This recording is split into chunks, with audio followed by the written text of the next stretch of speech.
Welcome back, everybody, to another chess video. It's been a while. I didn't upload day 3. That's because most matches weren't good, and it wasn't gonna make for a good video. So I waited all the way till day 4. And, the good stuff is almost over. We're approaching the finals, and again, low elo will be in 3 months. And after that, we have high elo, which I will also make videos on. So, today is going to be showcasing one game that happened on day 3, which was the most interesting because the others were just mistakes and resignations. I will show you 2 bonus games, one with a commentator and one with one of the participants, unrated of course. And then I will show you day 4, 2 games from the semifinals against between my friend and one guy named Cucumber or something. Again, and tomorrow is going to be the finals, or if you're watching on Friday, it's going to be today or some other time. Let's get to the video. Alright, so this game is with me and that guy called Mimo on the Discord server. He was a Trumpowski attack. Like this. Surprisingly enough, I'm more prepared for like these lines than I go on a Raptor variation, which sometimes even involves complete sacrifice of the pawn. Just straight up, just sacrifice the pawn. And then there's like cases where you just win back the pawn immediately. Because people just, if they go and defend it, then you just have a... it looks kind of awful to play in this position as black. It looks nice. You can like get this nice little pawn structure going. But, you can't play that because of this, so you're going to go a little more actively. And then, okay, it's minus 0.8, but sometimes I don't go for the Raptor, sometimes I go for something different. So, e6. This is the line that I play. The classical. The classical is, well, if you take, you just, you bring out the queen, and that's kind of a problem. So, instead, we are pasting and we'll play e3. And now, d4, d5, excuse me, bishop d3, h6, takes. Now it's good to take. c3. Okay, we have the pyramid of, knight c6, knight d2, bishop d6, and f4, the clamp of the stone wall setup. Bishop d7, knight g2, f3, castles on long, queen c2. Now, the problem with this one is the fact that my opponent went long castles, which negates some attacks I would do, but the position is fairly balanced. g5, g3, take. I'm never going to castle kingside. He takes over the file. I go long castles. Rook g7, rook h to g1, rook d to g8, bishop h7. Now, I know the computer is like minus 1.2 or something close to that because there's this and you gotta take like this and then you just go here. But you defend the position and you're still fine. I don't know what the engine is yapping about. But he goes rook h8. What I want to achieve, take, go here. Just go back with the bishop. f6, rook g1, we take over the file instead. And bishop g6, we set up a blockade with our bishop. We defend the blockade. And the entire position is locked down. The king side is locked down. And the center is also locked down, which allows me some more maneuverability. And now I also defend these... the blockade I've set up. I also defend that. And we're looking a good save. Bishop e8, queen b3, bishop f7, rook g2, knight a5. Okay, so you can instantly go to d1 or attack the knight, give it a, give it a tempo. And once it goes here, you go queen d1. Now it's good. b6, queen b3. Just daring the knight to come back. I just induce this nice little pawn weakness. And after he moves his king, I go queen f1. And now knight c4. Looks kind of scary, but you just take. And now black has double pawns. Now at this point, we're getting kind of low in time. There's no time increment on this one. So queen c1.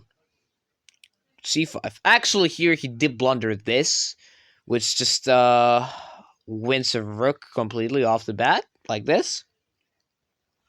But we're kind of low in time, so king d2.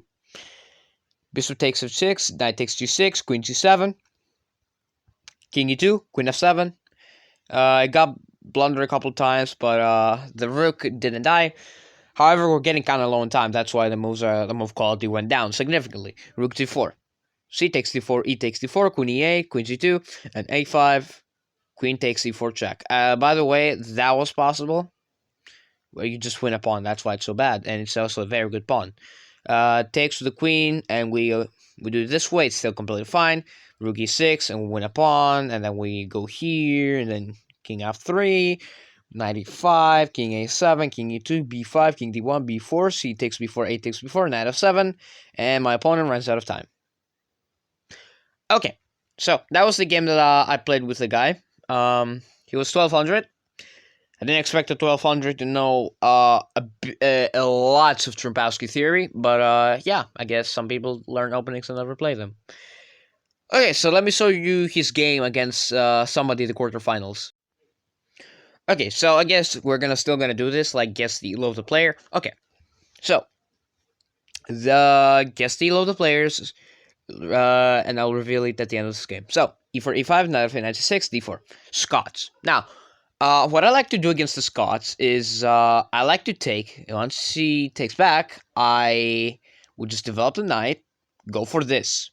And even though this looks very uncomfortable, I know it looks really bad.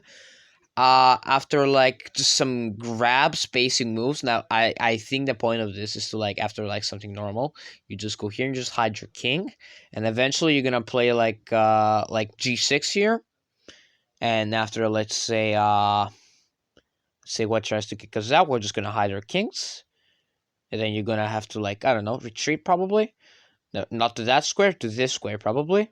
And then I would just bring my rooks. Yeah, I would probably bring this rook, which is way better. So that's what I would do. Instead of d6, going for the closed Scots. I don't know if it's called that way, but I call it that way. Which invites d5, and then white just gets this enormous center, and it's kind of difficult to crack. Knight f6, knight c3. That's one of the reasons I recommend not to play e5. By the way, just saying. If you wanna have more control on your openings, do not play e5. Either play e6. Oh, that's not e6. That is apologies. Either play this, the French, or play a little bit more imbalanced, the Sicilian. But you need to know a little bit more theory to play the Sicilian. Speaking of the Sicilian, I actually started playing the Sicilian defense. I learned a couple days ago. I'm playing mostly the Khan, but I'm playing other Sicilians as well. Two more, Accelerated Dragon and neither of. No need to know about that. It's fine. Maybe you'll see, like, videos including the Sicilian. You'll see them. But what I mainly go for is, like, something that looks like this. Something that looks like this. And this is, like, I've won with this opening, actually. So, we're going out of subject. It's fine. D6. Now, the only thing now is this, white is kind of struggling with space. Knight f6, knight c3, knight g6. The black knight's tango. It's called like that because you move the knight like this. You just put your knights grazing on the grass and just, controlling this square, this square, this square, and this square. And stopping anything from going there. Bishop e7 and h3, stopping any knight jumps. Okay, good so far. Castles and bishop e3, a6. Stops a knight jump, potentially. Bishop e2. Doesn't stop this knight jump, though. And you're forced to take this and give your opponent some double pawns. I don't know if you can exploit them very easily. Queen g3, though, is a horrendous move. You're planning to castle there. Why are you doing that? Why are you just ruining your plans? Because you're not going to go queenside. There's like a pawn turn going to go down that way. Take. H6 and long castles. Okay, so now we have an imbalance. We have opposite side castling, which means attacking chess. Knight e7, g4, bishop g5 check. Now, here, I will just snap it. Get rid of the opponent's bishop here. I know the opponent is like, take with the ace pawn. No, take with the queen. Take with the queen. It's way better, you blood. Okay? And after you go here, my continuation was just going to be like plant the knight in the center. So, king b1. Knight c5. Attacks the queen. Queen c2. Rook e8. Knight takes c5. Queen takes c5.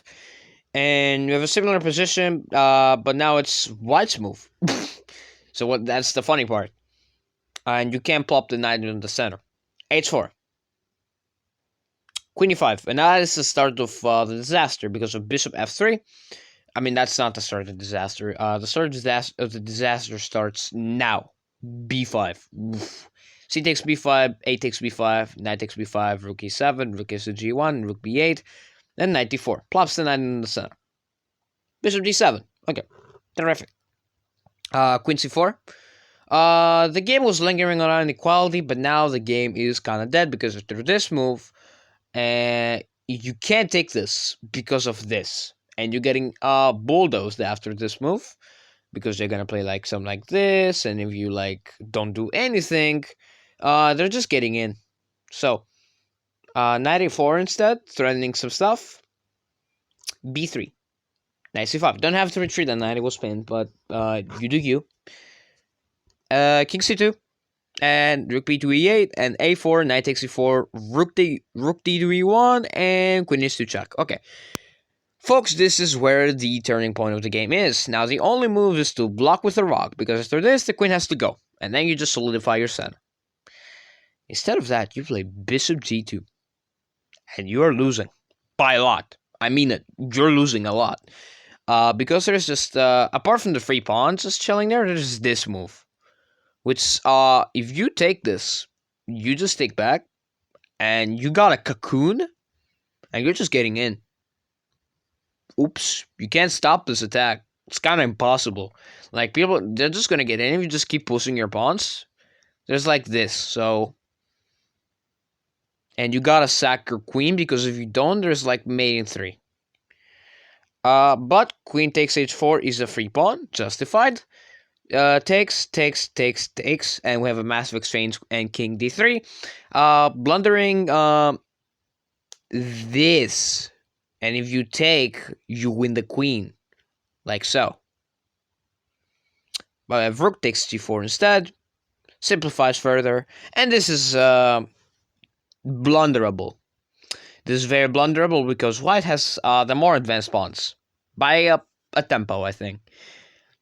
Queen takes e7, bishop f5 check, and king c4. Now, the funny part thing is about after queen h4, white is winning, but instead of taking a blatant free pawn, he plays a5. And now queen e4. Queen b6 and g5. a6, queen d3 check. And it's a draw. How is it a draw? After this king move, the only legal move, by the way, there's this check. And if you just go here, there's, if you play this, apparently, white is winning, so you gotta go here. That's the drawing mechanism. After this, there's this. And if you go here, you're getting kind of, you're getting kind of booster here, and that's not real nice. You're losing the pawns. You just want to go here and, like, get checked by, like, repetitive, I think. I think that's the drawing mechanism, yeah. Instead of all that, we have king a3, queen c1 check, king b4, queen d2 check. This is a good start. Okay, this is a very good start, but now black is winning. No, it's still a draw. Never mind. It was saying minus 0.4. Now it says draw because of this check. No, it's not that. What is it then? This? It's this. Okay. So the engine is kind of weird today. I don't know why. But queen d3 check is played in the game. And white is winning. How? Remember the king that is supposed to never leave? Yeah, that king just leaves. And now bishop c8, and you make things even worse because you blunder a bishop. Congratulations. That's not even the best move, by the way. Fun fact. Because you just take the knight. I mean, you're still losing completely. a7. Now you're blundered. You had to be patient and make the red carpet. You can give a million checks, doesn't matter. You can go here, you can go here, you can take this pawn, you can go here. You just give checks, just give checks unstoppably. At some point, there will be no more check. And if you go for checks, you just push. And if you try to go for checks, and if you try to like, there's no more checks here. Actually, I kind of hung my queen here. You can give another check. You can give another check. I will block. Your counterplay is over. You give another check. I'm just gonna go here. You give another check. I'm just gonna move my king, And as you can probably see, there's literally 0 checks, and you're gonna lose this game in embarrassing fashion. Yes, you can blunder this, but like, you're fine. You have 2 queens. You can win this easily on your sleep. But a7, you rusted. And now take. Queen c7. Oh. Okay, so now you have completely blundered the game all the way back to Black's favor, because you had to take the pawn with the king. Let's say you got not this move because it hangs a queen. Let's say you got checked. You just block here. If he takes the free pawn, it's actually better for you because you're just gonna go here, and you're just gonna get checked, and you can push. This position, according to the engine, is a draw, but I don't believe it's a draw according to the elo of the players. Queen takes c7 and queen c7, though, because after takes with check and takes with the king, there's g4. Count the pawns. This, b4, g3, b5, g2, b6, and you make a queen first, and before you can arrive, you give checks like this. Boom, and boom, and I guess you can just let them queen. Like, doesn't matter. You're just gonna snap that right open. And after he takes, you can just still win the race like this. Boom, boom, boom. And you're a bunch of tempi short. And you just make a queen. And you can probably just pin here. And you can, like, let them do this. You just cut them off and you win the game in style. But king takes d6. g3. King c7. g2. d6. g1 equals queen. d7. Queen c1 check. And we have mate. Very sad for the person that was playing white. He was completely winning the game. But one tempi misunderstanding cost him the entire game. It went, by the way, it went from minus 0.8 to like minus 11, which is insane. So let's that is all from day 3. Now day 4 is actually today. It is today. I won't get to see the other match, but I will get to see like the semi-final of my friend. But it's only 2 games, so I'm gonna make it a little bit more spicy and show you some games that I played on day 3 yesterday. With like one of the commentators. We played some games, we had some more fun, we discussed ideas, showed him some Sicilian knowledge and stuff like that. And I'll show you a game. Oh, and to those that were wondering if I would just skip this part, no. The steal of this player, the steal of this player. You got your answer. Okay, so we have our first game. Now you can probably notice something is very different. Yeah, the king is kind of misplaced, and I'm playing white. Now, is this really a disadvantage, or will it turn out to be a victory? d4, d5, f4, f6, knight f3, knight h6, c3, and knight f5, g4. Okay, so we have this nice little stone wall structure. It's not a stone wall because not all the pawns are dark squares. I've kind of expanded here. I got a little too excited. Knight d6 and h3. And a couple of moves later in, this is what the position looks like. A bit more in. Here, what you could 100% play here is this. And after this check, you go here. But I was kind of asleep at the time, so playing queen c2 and hang a fork. Like this. Boom. Okay. Terrific. Knight c3. Bishop c4.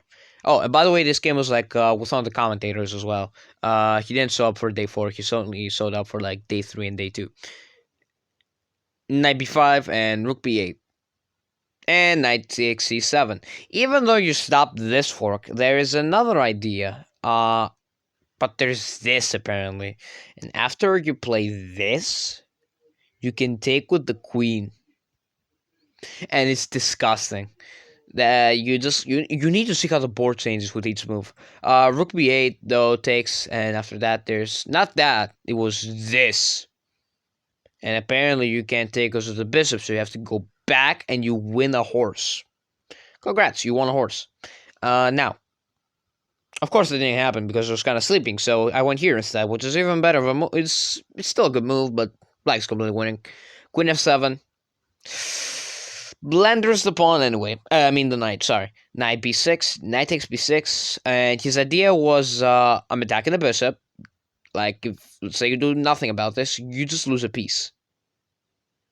So, I did something about it, and I took the knight. And my opponent miscalculates the fact that discovered attacks matter in chess, and he takes with the a pawn, the knight, and loses the queen in one move. Terrific. Bishop d6, in takes f4, rook f8, and some counterplay, and in a couple moves in, the game is over. Was there en passant? Yeah, there was en passant right here. Never ever skip this move. There we go. That pawn was the chosen pawn. Alright, so that was from this game. Very short game. I know it was kind of short, but it's fine. Yeah. Let's proceed to day 4 with the final 2 games. I will show you from the semifinals, and then will be the finals. And Lika Low Elo tournament for the first time ever will be over and come back in 3 months.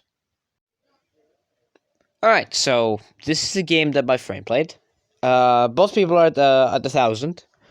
I'm not gonna do guest Elo this time. For this one. So e4, e5. Again, I recommend just don't play the king's pawn. Just play like an either France or a Sicilian. But you can play anything you want in this world. The reason for that is you can just transpose to something that you don't like. The Ponziani, for example. And the Ponziani has a simple idea of putting 2 pawns in the center, like this. And after knight takes here, and d5, there's just this. Yeah, there's this. This is old theory. f6. Okay, so f6 wasn't the move. The move here was here, apparently. And if you take with the a pawn. The ace pawn, sorry. And if you go here, you just take this, and this position is like probably equal. Like this. And here, and he goes long, and you go fianchetto. Yeah, the pawn's kind of hanging, but it's not really hanging. Because if, let's say you actually just decide to take this, first of all, there's this. Second of all, there's this. But it hangs this pawn, and attacks the rock, and now the thing can escape. So, but it's still like the bishop kind of trapped. It's kind of stuck. That's what I'm saying. So f6, though, is kind of out of theory. Or let it. Knight f3 and c6, d6, knight f5. Bishop d3, knight f takes d6. Okay. Castles, bishop c7, rook e1, knight c5, bishop c2, knight f7, bishop f4. Castles. And we have some problems with b4. Okay, so you gotta retrieve your knight. Where do you put it? 96. Okay, good spot. Good choice of a spot. Queen d3. Mate threat. Ignoring the danger of your piece and threatening a very exceeding in value threat. The king. g6. Apparently, okay, so f5 wasn't a thing. g6. Bishop b3. f5. Solid chess so far. Now, f5 will probably have the idea of placing the dark square bishop on f6 and having a very nice bishop. Knight d4 has the ideas. For example, if you don't do anything like here, for example, white will most likely take and then place the bishop here. And then you are actually the one that has some dark square problems. Whereas if you play 95 counterattacking the queen just goes back. You plop the knight right in. And knight b2. Here, just take this. Just shut up and take the thing. Just shut up and have your own dark square bishop. And you're just fine here. You win. Not win, but very close. And if they play something like this, you just reinforce. And if they take, you're just fine. You have a really good bishop. And they also have a bishop that's pointing towards a pawn that is defended twice. And probably thrice in a bit. Instead of that, you play knight b2. Which could get the knight trap. Could just get the knight trap. Queen d2. Now the knight can just go back in. And you now take the bishop. Take with the rook. I understand why not just stick with this. I mean, okay, sure. Knight f4. Queen d2, bishop g5. Okay, very good so far. Bishop b3 check. Alright, just a small check. Just cover it up. I will just... If I move my king, it's not too bad. Actually, it's kind of bad because of this. Because if I go here, and then there's like this. I don't understand. You just go here. I guess you can just take... And... No, it doesn't work. Never mind. So I guess there's nothing really much. Anyway, d5. That's even better of a move. Actually, that's an even better move because now the bishop is staring towards nothing, and you have a bishop pair, and he has a bad bishop. Queen d1, rook e8, rook takes e8 check, queen takes e8. I wouldn't really do that trade necessarily, but I'm not gonna judge. 92, 96, queen e2. Bishop takes d2, and queen takes d2, knight takes d4, queen takes d4, bishop e6. Okay, so status update. Black has traded a better bishop for... What was it? For a horse.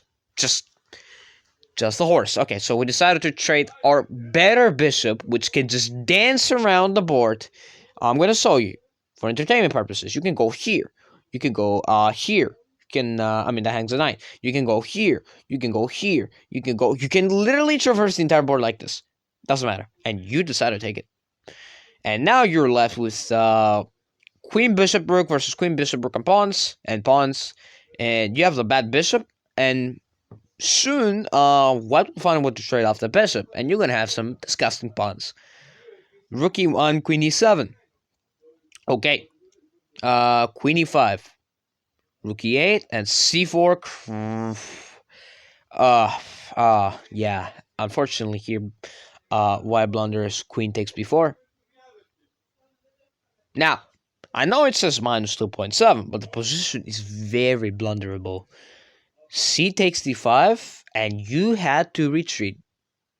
Because then, White would sacrifice. Or if he didn't sacrifice, and go in here, it is made in 2 moves. But instead of doing that, you took back. And now, it is over. Because of bishop takes d5. And the best move is to take pokes. The best move is to go on a completely unholdable queen and rook versus queen and bishop. King g7. You get hunted down. Forced queen trade. You lose almost all your pawns. You can go here, but you lose this anyway. And the game is over, folks. You can dance around as many times as you want. Actually, here, you could try to hold with this move here in order to stop like a4s. And actually, if you lose this pawn, it's kind of more balanced now. But the point is you just go here, and then he just chases off your bishop completely off the thing, and he takes the opposition, and you go here, and then it's mate. Yeah. It's a very non-holdable game. Bishop a6 and rook c1, bishop d3, h4, bishop a6, rook h1, bishop b7, and conversion, smooth conversion, and black loses their final pawn, and white proceeds to do rook and king. I'm gonna let you do the rook and king on your own. Start from this position and do the rook and king. Checkmate. I know there's like people saying it's hard. The hard one is bishop and knight and 2 bishops. These are the hard ones. This one is very simple. So what you want to do is go here, and if he goes up, you just go here. And if he continues to go up, you just cut the king. You can't go up, so you bring the king. You can't go up because the thing, so you just go up. And now you go here. And after here, you walk your king like this. You just slowly walk your king. He's going to be on the corner. Forced in the corner, and it's going to be mate. Very simple. Except it happened way sooner, but the different strategy is taking opposition. This is mostly done when you want to save time. You just bring the rook back like this, and you go here, and mate. Alright. He loves the players. Now let's go to the second game. They actually played 2 games, one with black, one with white each. So let's go to the next game. And for the next game, the colors are inverted this time, so we have a Karokan. Oh my god, I'm stretching. Okay, so, quick rule of thumb, don't play the Karokan. I mean, for beginners, go ahead. Play anything you want, honestly. In my opinion, the Karokan is not really good against intermediate nowadays. Like, there's just counters for it. For example, there's the fantasy variation of the Karokan, which invites this, and then you gotta go here. And then you try to run some stuff, and then, here's a fantasy variation. Knight c3 is already a provocative move, because most people expect the advance or the capture, or even in this sometimes.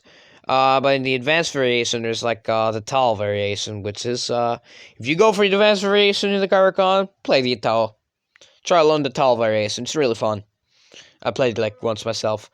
D takes c4, knight takes c4, knight f6, knight f6, knight takes f6 check, and double pawns on the start. The Tartakower. I do not know that was a thing. I did not know that existed. There's also the Bodas, by the way.